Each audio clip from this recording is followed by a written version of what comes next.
Are you an entrepreneur looking for more free time, more money, or just looking for that success blueprint? The Proven Entrepreneur is the podcast for you. Host Don Williams and his guests share real success stories from proven entrepreneurs. Here's your host, Don Williams.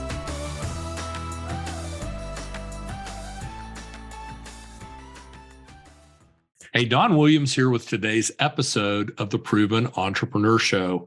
Man, do I have a treat for you. Today, Dr. Mark Goulston, who's the world's leading listening coach and a leading thought leader. His book, Just Listen, Discover the Secret of Getting Through to Absolutely Anyone, became the top book on listening in the entire world and recently chosen as the number 2 best communication skills book of all time by most recommended books.com. He's a former UCLA professor of psychiatry and FBI and police hostage negotiation trainer. So I'm in over my head today, people. He's the host of a highly ranked podcast, My Wake Up Call, co-host of Hurt Less, Live More with JJ and Dr. Mark, and the co-founder of 90 Second Mentor on LinkedIn. Please welcome my good friend, Dr. Mark Goulston. Okay, Don, you're not under arrest, so don't worry about that. Good. The day's early, so we'll have to see how it plays out, but I'm glad to hear that so far. So I'm going to take you all the way back to young Mark, okay, age 5, which is about where our memories kind of start to function well. So 5 to 18, in the house that you were raised, I want to know, did someone set an example as an entrepreneur for you in your childhood? Well, actually, nobody set an example as an entrepreneur. My father was raised in the Depression, and he had kind of a job for life. He worked at a liquor distributing company outside Boston. He was there for about 35 years. And my 2 older brothers worked for companies. And I went to medical school. So I had the mindset of, working for something much bigger. But something that I discovered is that I'm kind of a square peg.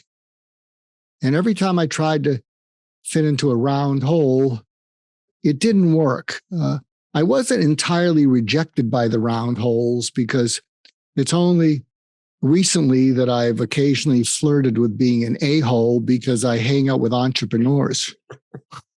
Well played, sir. And many of them do more than flirt with it, but I like the heck out of them. And what's interesting is I always notice the elephant in the room that people didn't notice. And so I felt a little bit odd. Recently, I heard from another group of entrepreneurs is that many entrepreneurs didn't fit in growing up. And the world tried to break their spirit frequently, sometimes telling them, why do you have to be different? Yeah. What's wrong with you? And they weren't trying to be different. They just couldn't fit in to the round holes. And we have tons of examples from Ted Turner to Richard Branson, Charles Schwab. They just didn't fit in. And early on in life, what I've discovered also about entrepreneurs is many people, they became entrepreneurs to escape depression of not fitting in. Yeah. Very insightful. And so when you first said, well, I was kind of a square peg, my inside me was going, yay, a brother. Okay. Because many entrepreneurs are just square pegs. And I think outsiders view entrepreneurs as being entrepreneurial out of a profit motive. But in my experience, that is a small percentage of the time. I know with me, I'm resistant to authority. And so I just refused to follow. I could not find a good leader to follow. I'm like, I'm just done. I'll be my own leader, good, bad, or ugly. And that's really what led me into my path. So tell us a little bit about the book, okay? Because this whole, be a great conversationalist by not talking, just listening. Tell me about that. Well, I'll tell you about the book, but I'll also tell you about how to be more compelling than convincing. One of the problems I find with a lot of entrepreneurs is they get excited about their IP and their technology, and they're passionate about it. But when they go out, especially to investors, the investors could give two hoots about their great idea because they're hearing great ideas all the time. And a lot of times, entrepreneurs will be excited about their IP, whereas what they have to really realize is who they're talking to. One of the things that I'm trying to teach the world, and I spoke in Moscow along with Daniel Kahneman. He wrote Thinking Fast and Slow, and we were featured speakers, and 5 of my books have done pretty well in Russia. And something that I've been trying to teach everyone since then, and I've been doing talks to startup groups, accelerators, is that underneath people listening to you, whether it's one-on-one like you and me, or 1 on 10, or 1 on 1,000, people are listening for something that they may not be conscious of. So I'll give you an example of that with you, and then I'll give you the example that I give to startups who are pitching investors. So you're checking boxes in terms of, asking me good questions, tell us about your background, tell us about the book. But underneath, tell me if this is what you're listening for. You hate to waste people's time. You hate to waste your viewer and listeners' time. I mean, wasting their time is like nails on a chalkboard for you. So you're always listening for guests that can give your listeners and viewers immediate value. And by immediate, it needs to be relevant to what's on their mind, helping them solve solutions that they haven't been able to solve, and giving them doable by them solutions so they don't have to go out and buy books and take courses because many of them don't have the time and they have too much ADHD anyway to listen anyway. So you're listening for people, I believe, who will honor the trust and confidence of your viewers who have short attention spans by giving them immediate value. And you're also listening for people who maybe you haven't researched so much and they might have a best-selling book, but they're stiffs. I mean, they are awful. And you're thinking to yourself, I can't broadcast this. I can't post this. I have to protect my people from them. So is any of that accurate? Yeah, it's very accurate. So I kind of live in the world of easy, fast, smart, best. And if it's not easy, if it's not fast, if it's not smart, if it's not the best, I am frustrated, extremely so. And so I always kind of live in that world. I believe, my mission is to help others.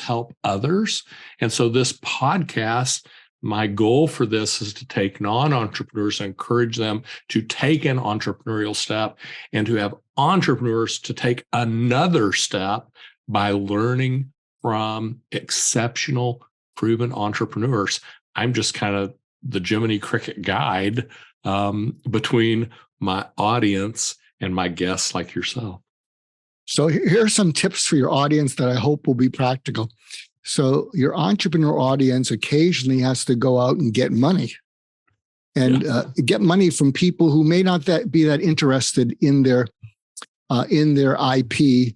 I mean, if you've come up with IP that is going to change the world, and it is obvious it's going to change the world, be passionate about it and sell that. But that's less than 1%.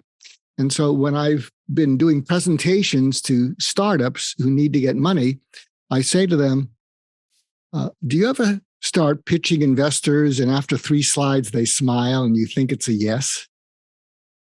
It's not a yes. Investors don't smile, especially if you didn't make a joke. It's about money. But they're smiling because it's a no. And they're thinking, I've seen 3 slides. I don't want to see any more. This person put a lot of work into this deck that I am not interested in. And I don't want them to catch me being rude. So I'm going like this, but it's not a yes. So if you need to have a few of those experiences and realize that at the end of it, you thought they'd throw money at you and they said, interested, or send me a PDF, or just get out of my life. They don't say it that way. So what you do is, if you've had this experience, is you stop yourself. You stop being so connected to your deck and you say, can we stop for a second? and they're going to get nervous because you caught them not wanting to be rude to you. And they go, and then you go, what? Yeah. Can we pause for a second? And then the jig is up. And then you say, when I started the presentation, when we first met, you were listening for something and you didn't hear it. Mm-hmm. And in fact, in 3 slides, we got further away from what you were listening for. And you're smiling because you were thinking this is going to be a long deck to go through that I'm not interested in. So could you tell me what it is you were listening for? Wow. Because we might actually have it. It may be in the deck, in slide 40, or it may not be, but, I can drop the slides. Tell me what you were listening for. And if we have it, I'll let you know. But everybody in this world, Don, is networked. And here's where you pivot from you're closing a deal to building a customer for life. Here's where you say, tell me what it is that you're listening for. And I'm guessing it's something where you go back to someone above you and say, I just heard something and we got to throw as much money into it as possible, as quickly as possible. So you're listening for a unicorn. So tell me a little bit from your point of view, what unicorns look like. If you've ever brought one in, or someone in your investment firm has done that, tell me all about that, because I know a lot of people. I know a lot of companies, and I might be able to introduce you to them. And I won't tell them that I've spoken to you, but I might be able to introduce you to them. I'll send you some little information on them. And if it works out, you go invest in them. They love having your money. And guess what? You will all take my call in the future because I focused on your success. And one of the ways that I suggest living a long career is this is how you should live, because you're going to run into people who are reciprocators as opposed to takers. I say stay away from the takers. That's something I've learned in my long life. They'll just suck the life out of you.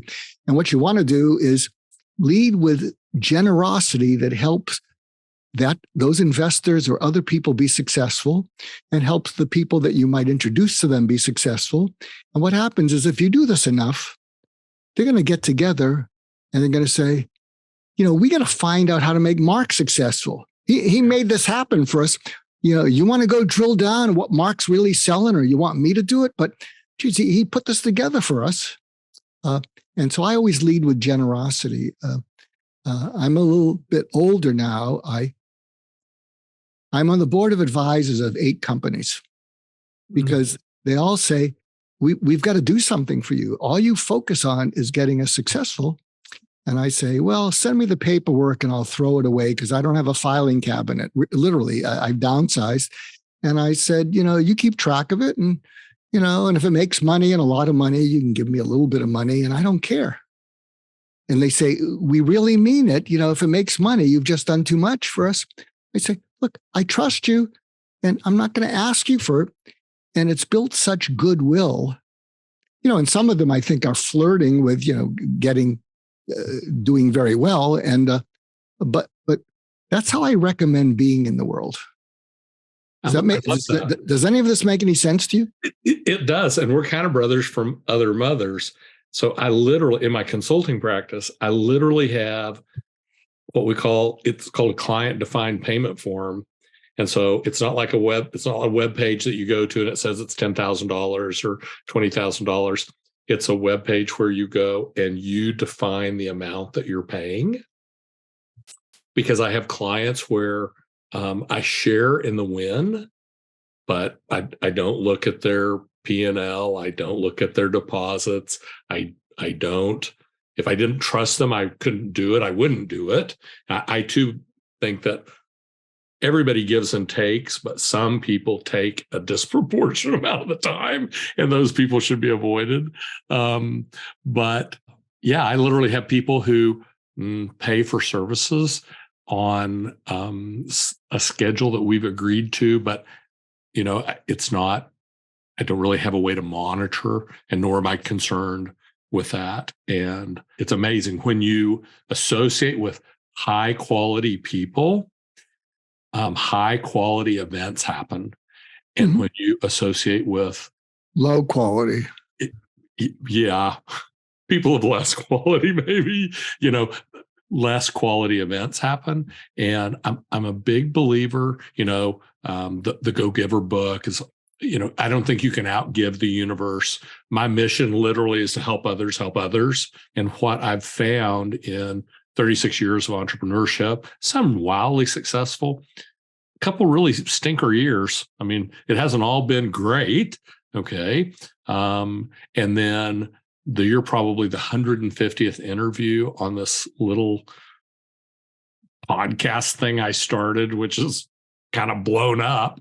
But many entrepreneurs are somewhat accidental, and the best entrepreneurs are huge givers, and sometimes to the point that maybe somebody should advise them, you could tap the brake a little bit, like you're giving away everything, and you probably shouldn't. The home team is the home team. There's a spouse and there's kids or grandkids, and let's keep in mind, what we're doing here. But they're a phenomenal group of misfits in the world, and maybe solutions to all the big problems. Government is woefully inadequate at solving any problem, really. Either side. I'm not picking a side. But entrepreneurs are problem solvers, and the world's full of problems. And so, you get some great minds aligned, and people that'll be authentic, which requires being vulnerable, which requires taking a chance, not knowing the outcome, getting out of your comfort zone. Okay. And, what most people find, and I just did an hour call on this with a group, is that you're far better, far smarter, far stronger than you think. And that's one of my favorite quotes out of all the great philosophers, Plato, Aristotle, Socrates. That was Christopher Robin and Winnie the Pooh. And Christopher's a wise young man because you are far better, far smarter, and far stronger than you think. And so, well, I want to bring up. I do want to bring up a problem that entrepreneurs need to address before they partner with someone, before they hire someone, before they marry someone. And I think I sent you a little snippet about this prior to the call. You did. Before you get into bed, figuratively or literally, with someone, you need to be someone, first of all, you need to be someone who has a high priority in identifying and then dealing efficiently and effectively with any conflicts. Mm.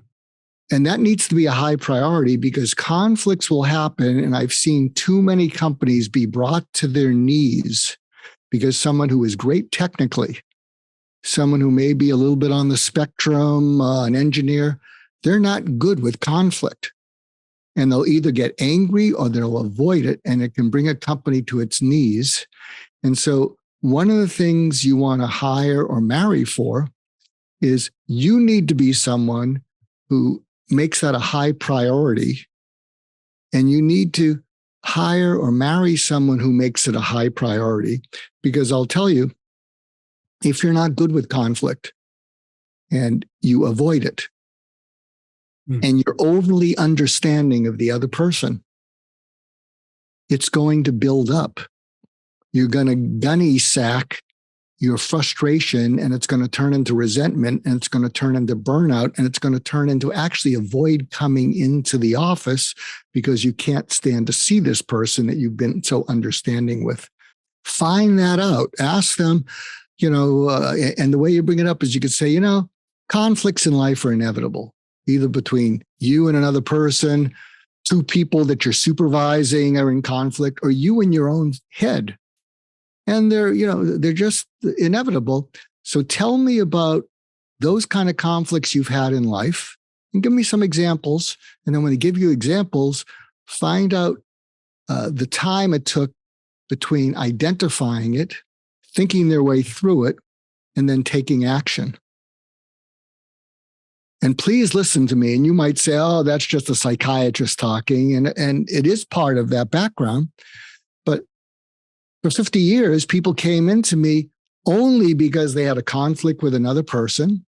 They had a conflict with their own mind and their own impulses. And so And what's really interesting is if you dedicate yourself to being good at this, you don't have to like conflict, but I coach people that whenever a conflict happens, they get excited about it because they can personally grow and test their mettle against it. I remember one of my friends was the CEO of Advanced Medical Optics, and they made Blink, which I'm doing, ophthalmic solution, and he discovered that it was hurting the corneas. And on the same day he heard that, he took it off the market. It was the biggest product. And I called Jim Mazzo, and I said, Jim, I'm so proud of you that you did this. And he said, Mark, I'm giddy with excitement. I said, what? He said, I'm giddy with excitement. I said, what? I said, you better close the door. What do you mean you're giddy with excitement? And he said, mistakes are unavoidable. They are. Failures are unavoidable. He said, but every mistake and every failure in my life has made me smarter and stronger in ways I couldn't predict. And I'm giddy because I know this will do the same for me. And I don't know what I'm going to look like on the other end, except I'm going to be better. And I thought, wow, what a great way to look at conflict. What a great way to look at mistakes and failure. And here's the other advice that I discovered. I'm a psychiatrist, and during my career, we would sometimes put people on a 72-hour hold, which meant if they looked like they were going to be hurtful to themselves or someone else, we'd put them in a hospital where they couldn't be. And the best advice I've ever given myself was whenever something doesn't go right, whenever something backfires, I say to myself, Mark, put yourself on a 72-hour hold and don't do anything to make it worse. Don't drink, don't eat, don't yell at someone. Just don't do anything to make it worse. Continue your routines. If I'm exercising, exercise. Because what I discovered, and when I've spoken, and you can do this with entrepreneurs, what I've discovered is about 80% of breakthroughs are preceded by breakdowns. I mean, that's what psychedelics do. They break down your mind. And then what happens on the other end of it, you have breakthroughs. And the problem is when you have a breakdown, if you do something that makes you embarrassed or ashamed, you're so busy feeling that you will miss the breakthrough. Gosh, strong stuff. I think that potential for opportunity is outside of our comfort zones. Your friend was a master practitioner of gratitude, the kind of person who could be grateful, not when things are going well, but who could be grateful when things weren't going well, could find the bright side. And the interesting thing about gratitude is the more you practice gratitude, the more grateful you become. And the more grateful you become, the better things go. And that's just the way it goes. Such wisdom to our listeners. I just want to encourage you. Dr. Mark Goulston, you can find him all over social media, several podcasts. His book, Just Listen. And when Dr. Mark talks, I just listen. Dr. Mark Goulston, thank you so much for coming on the show today. Well, thank you for giving me a long leash because I took every inch of it. You did great. I reserve the right to recall the witness at a future date for a future episode. We can do that because I was an advisor to the prosecution in the O.J. Simpson trial, which taught me everything I know about dealing with difficult people because I had to confront F. Lee Bailey. But that's another story. That's another story for another day. Dr. Mark Goulston, thank you. That's today's episode of the Proven Entrepreneur Show. That's today's episode of The Proven Entrepreneur. Go to ProvenEntrepreneurShow.com, subscribe to the show, leave an iTunes review, and you could win a $25,000 VIP day in Dallas with Don himself. And get Don's easier and faster selling with video course free. Please join Don on the next episode of The Proven Entrepreneur.